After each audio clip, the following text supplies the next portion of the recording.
Go.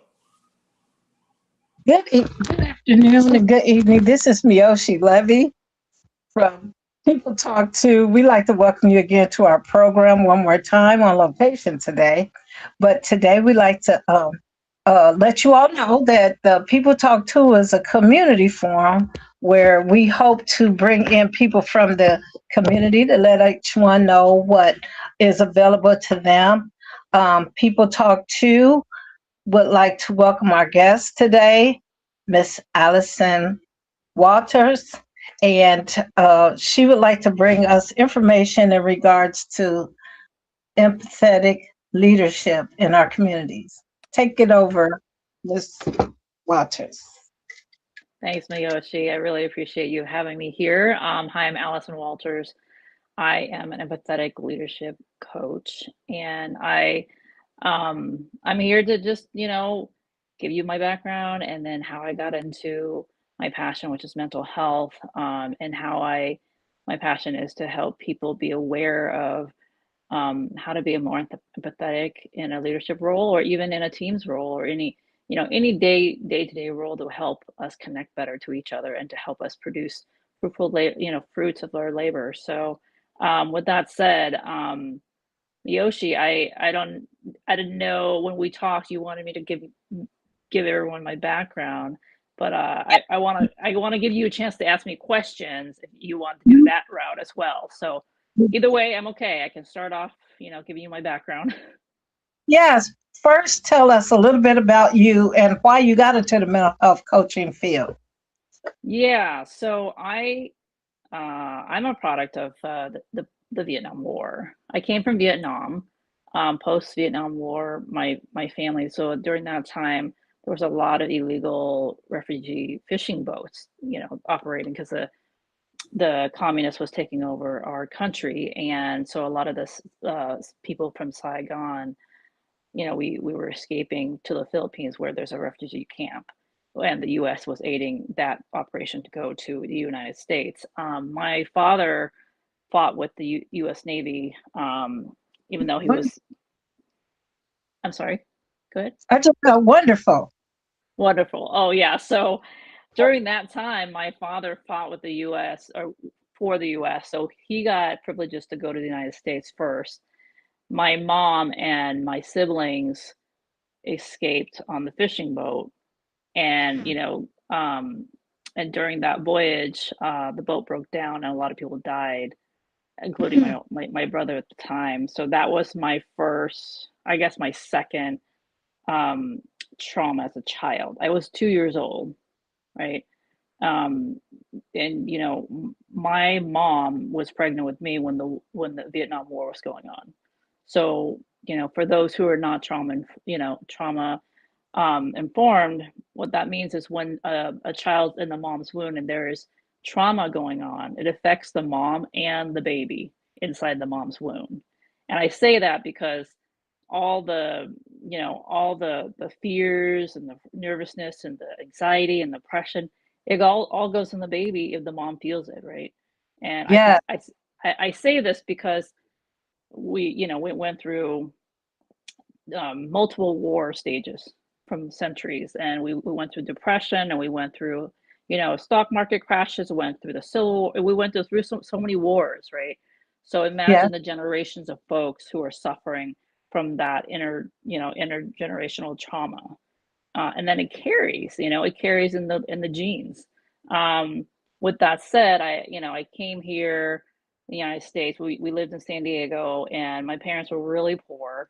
During that time, there was a community of Vietnamese folks that came from the war as well, and we all kind of like supported each other. And my parents always preached on education, and that was the main thing. Like coming to the United States, they always said to get an education. That's how we're going to come ahead in this world. And that's all they taught us. They didn't teach us to do what you love. They didn't teach us to just make sure that we're well, right, mentally or and physically. We just had to survive, right? And that is a trauma survivor mindset.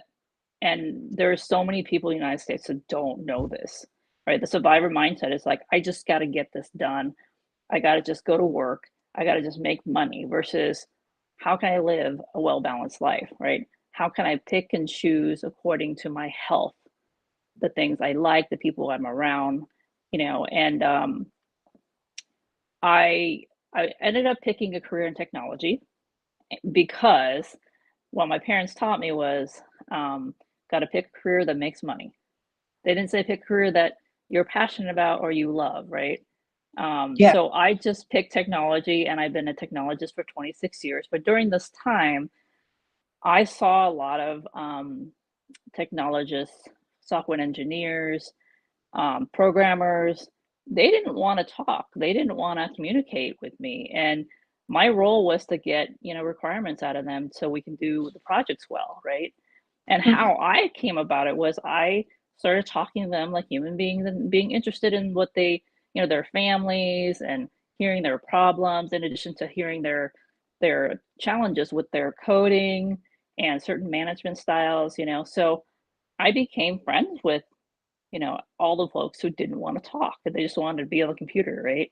That's why they picked that job, is to be in the computer and not interact with people, don't connect with people. And they did their Did job well. they felt safer? Yeah, they still felt safer hiding behind a screen, right? And Yeah. that was, I did that for a while. I was in the pharmaceutical um, industry, and that was what I saw. But I also saw that in the tech industry. I saw that in the finance industry. So I've had multiple industries under my belt being a technologist, and every tech department is the same. They have programmers, engineers that just want to focus on the computer and not talk to people until you show them that you understand what they're going through, until you show them that you get how they're feeling with management's making decisions without their consent, right? And I saw that over and over again, just leadership, management making decisions without talking to the people who do the actual work, and that causes so much disgruntled employees and high turnovers. I also saw that in the biotech industry, right? Like I consistently saw that over and over again. And where I saw it least was in sales, because all the sales team folks, they met together as a team. They talked through their emotions about certain clients. They talked through their clients' pain points, and then they were trained on how to empathize with their clients. And so as a result, they got longer retention and they got more referrals. With that said, I discovered that I'm really good with people. And about 10 years ago, I decided to apply to get my master's in marriage family therapy. And I just, I had to stop midpoint during the pandemic. And now I'm going back. But in the midst of this journey, I've been coaching people um, through work or through their trauma, through grief. But the thing that makes me successful is that my ability to be empathetic for those who are leading their workplace. Because How do you most define leaders, empathetic leadership? I'm sorry, You personally define empathetic leadership to those that are not aware of this profession. are you asking me for the definition? I'm sorry, I can't hear you very well. Yeah. Yes, I am. Okay, yeah. The empathetic leadership, how I would describe it is, or define it is, the ability to lead through understanding your team members or whoever you're working with, the ability to really just sit in the mud with them and hear them out and to be in that role, and then to solve problems with them versus giving them demands or controls that makes them feel worse about their problems, right? Like, so the more you for me the more I understand someone or I take the time to care for someone, the more they want to work for me, because ultimately at the end of the day, we can't make people do what we want them to do. We can fire them, but we still can't make them do what they want to do, right? Right. And That is and empathy allows the synergy to come in into that relationship, to help both people understand, or you got to model first to help the person understand that they care about you, you know, for you to like be willing to want to work together. And so a lot of leaders don't understand that because they think they're in the powerful position of like telling their team what to do versus understanding their team's problems, working together with the team and making the solution better. And so it's more about understanding, and it's communication style as well. It's like a feel of like, you know, we're holding hands or we're walking through this, and you together. know, you were accepted, right? You were accepted where you are, your skill set, you are valued, you know, because you exist on my team, right? And not So a lot of leaders just demonstrate that. in empathetic leadership, is the main thrust to make the person that you work with feel valued or and seen, or is it to have certain feelings toward that individual? Meaning, I feel for you, but No, it's to value, yeah, for the employee to, or you know, whoever you're working with, to feel valued and seen. Mhm. Because at the end of the day, if you don't feel value and seen, like what good are, you know, what, it's like what am I here for? You know, you don't need me, I'll just quit the job, right? Or you don't need me, like you can get other people for the team. So, as a empathetic leader, what are some of the challenges that, as the leader, you face with other people being able to receive your form of leadership? There's a lot of disbelief, right? So it depends on how people are, well, wear their mask at work or their mask in a team environment. And I say mask because we all have to adjust to culture. You know, the culture in the office, the culture in church, the culture in, you know, groups, any kind of, you know. So there's a mask where people put on where they're so used to a certain culture, they're kind of in disbelief that someone cares. You know, because they're so used to um you know, if you're so used to like people not caring and just wanting you to do what they want you to do, when someone comes and asks you, you know, can you help me understand your job, um can you help me understand your challenges and you know what you like in this job, you know, for it to be better, they're going to be in disbelief saying, you know, am I going to get laid off or something? Like, is this a trick? You know, like those are the challenges I get. And sometimes it takes longer, right? Because they have to see actions of trustworthiness from a leader. Like they have to see your consistency. They have to see that you actually care. Because a lot of folks, you know, regardless if it came from, um, you know, their families or from other jobs that abuse them, um, you know, they carry that like armor, you know, to be protective and like not believe, right? Because it's too painful when when you like believe someone and then they fooled you, right? Like so that's like the ego. And so yeah, I think the challenge is just really working through those folks that have, you know, been through some hardships with with other folks who were not trustworthy. Why would a person want to become an empathetic leader? Well, studies show that the you know, you can have higher retention, right, at a company, at a team, and you know, just if though for those who don't know, hiring a person is a lot more expensive than keeping a person, you know, at a company, and it takes a lot of time. It takes a lot of people to interview one person. It takes a lot of extra like costs, right? And you're not to mention sign-on bonus and like, you know, prices going up, and then the knowledge capital that, you know, you have to train someone on, right? Just the expenses are so high. In addition to that, like you'll have domain knowledge from someone who stays and produce more. And it just creates a environment where people feel accepted, and when people feel accepted they do their best work, you know, they perform. So that's, I mean, if you don't believe me, you can chat gpt it and it will tell you the results of like how much empathetic leadership has improved companies for those who have utilized it.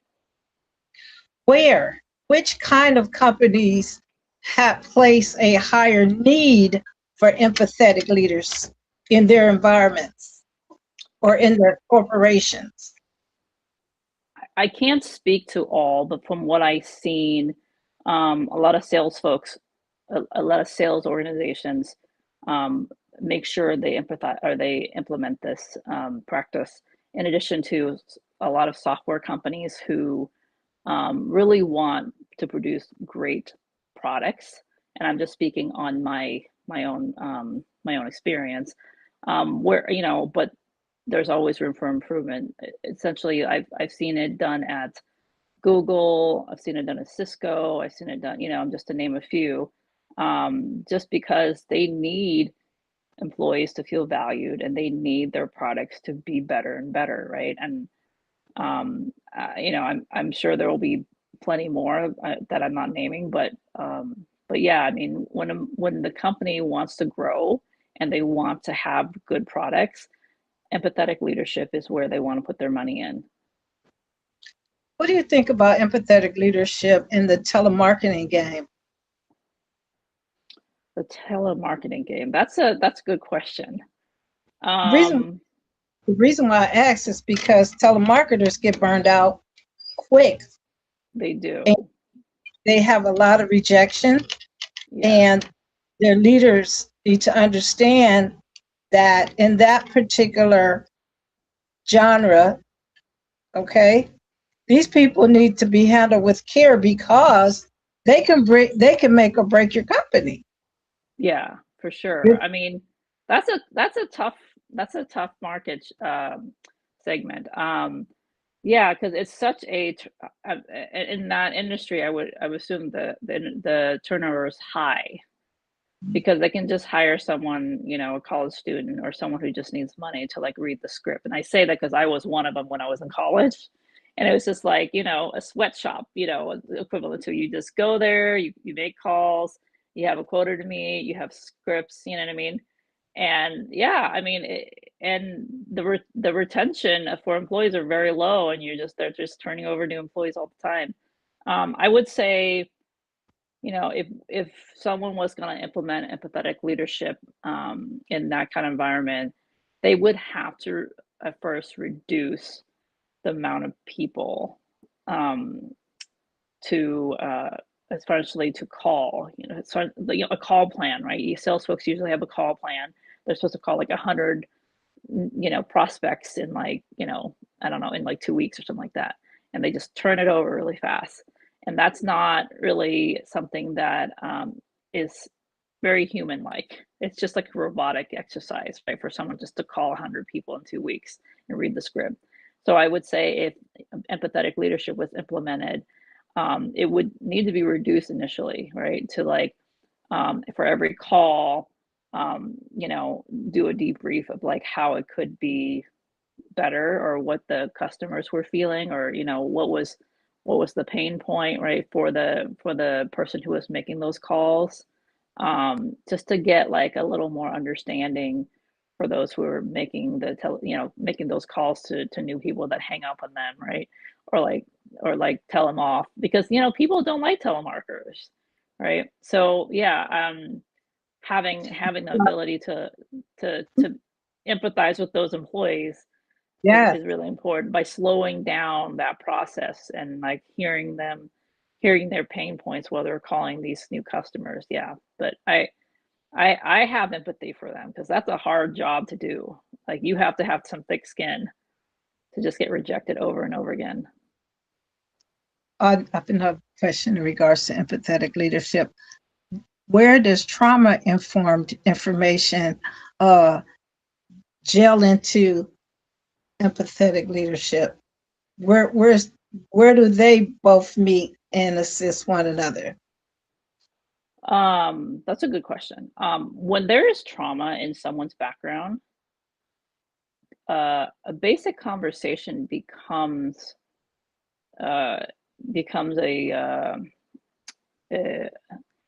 it becomes a sensitive point for that person. Like I do know, like I will just say this, like folks who are in the Asian culture, because I'm Asian, right? Folks who have alcoholic parents, right? I'll say that too, because that was my background. We are terrified of authority figures. So every single time my boss tells me something, and it could be the most, regular thing to talk to me about, like maybe Allison, maybe you need to go to the office on time. You know what I mean? Like I value you as an employee, but I've noticed you've been late a couple times, and we want to make sure we're here by 8:30, right? That's just a simple phrase, right? And this has happened to me.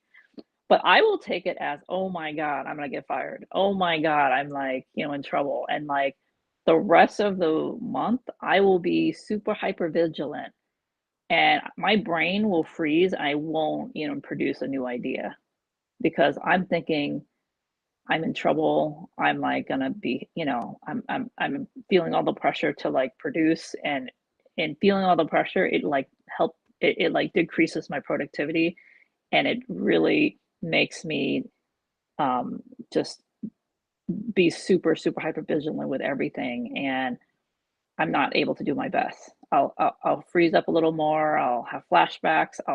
You know what I mean? And I'm saying that because when I'm a leader and I sense that from someone, um, I slow down with them and ask more about how they're doing. You Mhm. know, and it's important because if I can help the person get out of freeze, because folks who are in trauma, when they are triggered, they're in fight or freeze, right? Or and when they're in fight, they're going to argue back with me a ton, which I Mhm. like neutralize that tone by like being curious with them, right? When they're in freeze, they're like giving me whatever I want. They're just like, can I have this but this Friday? Yes. Can I have, you know what I mean? And then Friday goes, I don't have it, right? Because they just wanted to give me what I want because they wanted to make sure that they were safe. They didn't know what they were saying yes to, right? And so when they're in freeze, I can feel it, and I slow down with them and I ask them how they're doing and ask them how I can help whatever it is that they're going through, um, just to make sure that they know they're not alone, right? You're saying I, empathetic leadership are people that show that they genuinely care and value their employees. yes, yes, and showing that just a little bit helps so much. Okay. Is empathetic leadership a field of interest, or is it just like a therapeutic place like counseling, coaching, or is empathetic leadership a valued area of the way that you do your type of work or the way that you lead people? For me, it's all of the above. It's all of the above. I There's so many different types of leadership, right? I also did teach servant leadership, right? That's the kind of Yeah. leadership that you serve in order to lead, right?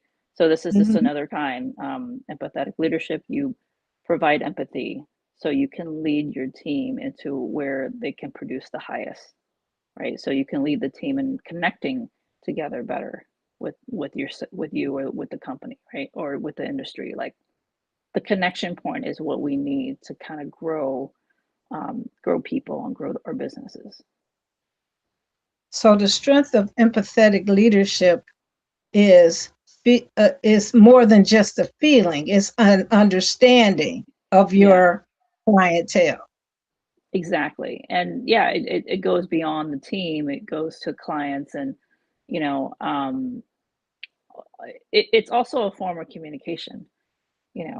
How you communicate your understanding of it, how you have facial expressions, how you just show that you are softening up to how they're feeling, right? Versus closed up because they're closed up, right? Like when you soften up, there's a mirroring process that happens.